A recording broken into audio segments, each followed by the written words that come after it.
नमस्कार।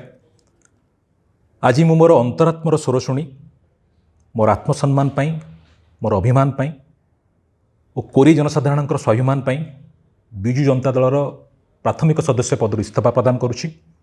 मोर जीवन समाज सेवा पाई एवं कोरीवासी सेवा पाई समर्पित। आगामी दिन में कोरीवासी भल पाइबा पाथेय करी मोर समर्थक एवं साथी मान परामर्श रे मोर आगामी कार्यपंथा निर्धारण करी। नमस्कार।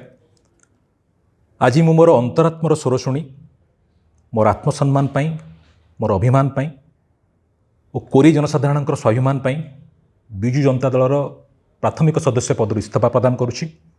मोर जीवन समाज सेवा पाई एवं कोरीवासी सेवा पाई समर्पित। आगामी दिन में कोरीवासी भल पाइबा पाथेय करी मोर समर्थक एवं साथी मान परामर्श रे मोर आगामी कार्यपंथा निर्धारण करी। नमस्कार।